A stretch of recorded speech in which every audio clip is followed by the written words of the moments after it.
সব হলো কি? দেখুন পৃথিবীতে আজকে রাশিয়া, আমেরিকা, ইউরোপ মিলে বিশ্বযুদ্ধ বাধায় দেওয়ার একটা চক্রান্ত চলছে। আসলে বিশ্বযুদ্ধ তো হবেই, কারণ তাদের পাপের প্রায়শ্চিত্ত তাদেরকে পেতে হবে। তাদের পাপের পাল্লা ভারী হয়ে গেছে। ইরাক, আফগানিস্তানে, সিরিয়ায় লক্ষ লক্ষ নির্যাতিত নিরহ নিরস্ত্র মুসলমানকে তারা শহীদ করেছে।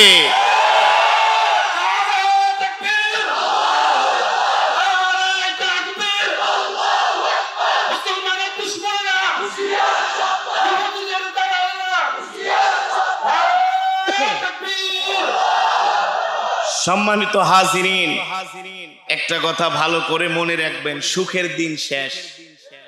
সুখের দিন কি চলে গেছে, পাস্ট। ফিউচারে আর সুখের দিন আসবে না। টুমরো তৃতীয় বিশ্বযুদ্ধ হবে, মানব সভ্যতা বিলীন হয়ে যাবে, এই জমিন থেকে পাপাচার দূর হয়ে যাবে। কথিত আধুনিকতার নামে এই সমস্ত আধুনিকতা আল্লাহ ধ্বংস করে দিবে। আবার মোল্লাদের হাতে আল্লাহ পৃথিবীর রাষ্ট্র ক্ষমতা তুলে দিবে। বিশ্বাস হয় না? 100 বছর পরে পরে একটা পরিবর্তন আসে। আমেরিকা কত লক্ষ মুসলমান তোমরা শহীদ করেছো। রাশিয়া কত লক্ষ মুসলমান তোমরা শহীদ করেছো। আমেরিকা মানুষকে গণতন্ত্রের সবক দেয়। কিসের তন্ত্র? ইউক্রেনকে এতদিন বলেছে আমেরিকা যে তোমাদের সাথে আমরা। এখন ঘোড়ার ডিম। ইউক্রেনের প্রেসিডেন্ট বলে তোমরা আমাদেরকে বাঘের মুখে ছেড়ে পালায় গেলা। কিসের মুখে? আরে হ্যাঁ, তোমরা আমাদেরকে বাঘের মুখে রেখে পালিয়ে গেলা। এটা বাঘের মুখে রেখে পালিয়ে যাওয়া তো বটেই, এটাও ইউক্রেনের জন্য একটা আল্লাহ তাআলার পক্ষ থেকে গজব, আযাব।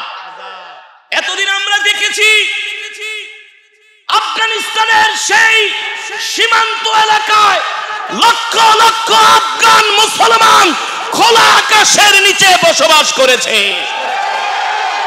আমাদের চোখের সামনে থেকে আজও সেই দৃশ্যগুলো বিলীন হয়ে যায়নি। আমরা দেখেছি আমার ইরাকের মা বোনদের উপরে তোমরা অত্যাচার করেছো, বম্পিং করে তাদের দেশ ধ্বংস করে দিয়েছো, তাদের লোকালয়গুলো তোমরা তামায় পরিণত করে দিয়েছো। সেই দিন আমারও লক্ষ লক্ষ মা বোন তারা সীমান্তে আশ্রয় নিয়েছিলেন। বেশি দিন দূরের কথা না, এই মায়ানমার থেকে তোমরা 20 লক্ষ রাখাইন মুসলমানকে বাংলাদেশে তাড়িয়ে খেদায় দিয়েছো। ঠিক কিনা বলেন? যেই মায়ানমারের সেনাবাহিনী 20 লক্ষ রোহিঙ্গা মুসলমানকে বাংলাদেশে খেদায় দিল, অত্যাচার করে, নির্যাতন করে, ধর্ষণ করে, এমন কোন নির্যাতন বাকি ছিল না মায়ানমারের সেনাবাহিনী রাখাইন মুসলমানের উপর করে নাই। আর সে দেশের বৌদ্ধরাও জনগণ সেনাবাহিনীকে সহযোগিতা করেছিলেন। এবার আল্লাহর খেলা দেখেন, আজকে সেই সেনাবাহিনী মায়ানমারের ওই বৌদ্ধদের উপরে বিমান হামলা করতেছে। অং সান সু চি মুসলমানদেরকে আশ্বস্ত করেছিলেন তোমরা আমাকে ভোট দিলে আমি তোমাদেরকে সাপোর্ট দিব। অং সান সু চিও বেঈমানি করছে মুসলমানের সাথে। এই বুড়া শয়তানরা সারা জীবন জেল খেটা খেটা মরছে। এখন সেনাবাহিনী জান্তা সরকার তাকে জেলে ঢুকাইছে, বলে তুই যে অপরাধ করছিস তোরে 100 বছর জেল দিলেও তোর পাপের শাস্তি হবে না। আল্লাহর খেলা, ঠিক কিনা বলেন?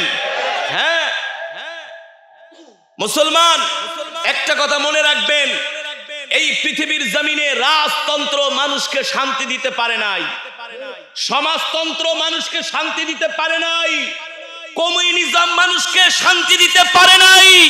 সর্বশেষ হলো আমেরিকার গণতন্ত্র, ঘোড়ার ডিমের তন্ত্র। এই গণতন্ত্র মানুষকে শান্তি দিতে পারে নাই, শুধু অশান্তি আর ধোঁকাবাজি। এই কথা বললে আমার বিরুদ্ধে মামলা হয়ে যাবে। কই তোমরা তো শান্তি দিতে পারলা না। ইরাকের মুসলমান যখন তাদের দেশ রক্ষা করার জন্য হাতে অস্ত্র তুলে নেয়, তখন তোমরা বিবিসি সিএনএন মিলে ওই ইরাকি মুসলমানদেরকে তোমরা সন্ত্রাসী আখ্যায়িত করো। ফিলিস্তিনের মা বোন যখন ওই জারস ইসরায়েলের বিরুদ্ধে তারা যখন আত্মরক্ষার্থে পাথর ছড়ে কামানের গোলার বিরুদ্ধে, তখন তোমরা ফিলিস্তিনি মা বোনদেরকে তোমরা জঙ্গি বলো। আজকে ইউক্রেনের মহিলারা মদের বোতলের ভিতরে ককটেল বোমা বানায়, বাংলাদেশের কিছু সাংবাদিক এমন করে খবর প্রচার করে মনে হয় ওর 14 গোষ্ঠীর আত্মীয় লাগে। তাদেরকে বীর উপাধি দেয়, গোড়ার ডিমের উপাধি। আরে বীর তো মুসলমানেরা, মুসলমান ছাড়া কেউ বীর হতে পারে না, ঠিক কিনা বলেন? ওই জারস ইসরায়েলিদের সামনে তাদের মিগ 20 জঙ্গি বিমান, মিগ 27 জঙ্গি বিমান, তাদের সেই ক্ষেপণাস্ত্র মিসাইল ব্যালিস্টিক অস্ত্রের সামনে মুসলমান নিরস্ত্র মুসলমান পাথর নিয়ে দাঁড়ায় আত্মরক্ষা। আসলে বীর তো হলো তারাই যারা আকাশ দিয়ে আইসা কাপুরুষের মতো বোম্পিং করে চলে যায়, ওরা কোনোদিন বীর হতে পারে না। পারলে সামনাসামনি আয়, খেলা হবে। আজও পর্যন্ত পৃথিবীর এমন কোন শক্তি নাই মুসলমানের সাথে সরাসরি লড়াই করে পারবে, ঠিক কিনা বলেন? সম্মানিত হাজিরিন, আজকে বাংলাদেশের কিছু সাংবাদিক অনেক বড় বিপদে আছে, কারণ যুদ্ধ লাগছে ইউক্রেন রাশিয়া, একটাও কিন্তু মুসলমান। যদি এর সাথে কোনো একটা মুসলমান দেশের সাথে লাগতো, তাহলে দেখতেন মুসলমানদেরকে জঙ্গি আর সন্ত্রাস বানায় ছেড়ে দিত, কিন্তু তারা পারতেছে না, কপাল খারাপ।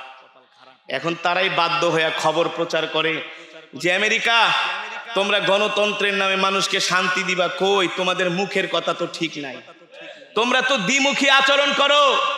আজকে ইউক্রেনের উপরে হামলা হওয়ার কারণে তোমরা একটার পর একটা অবরোধ দিচ্ছ রাশিয়ার বিরুদ্ধে। তারা যখন আফগানে হামলা করলো, ফিলিস্তিনে 100 বছর ধরে ইসরায়েলিরা হামলা করতেছে, তাদের বিরুদ্ধে তো তোমাদের কোনো আওয়াজ নাই।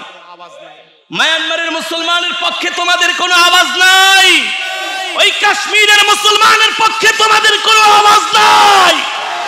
তার মানে তোমাদের কোনো নীতি নাই, তোমরা হলা নীতিহীন, ঠিক কিনা বলেন? নীতিবান ছিলেন আমার নেতা, তোমার নেতা বিশ্বনবী। এই মেজমা, এই মাহফিলকে আল্লাহ কিয়ামত পর্যন্ত কবুল করুন, বলি আমিন।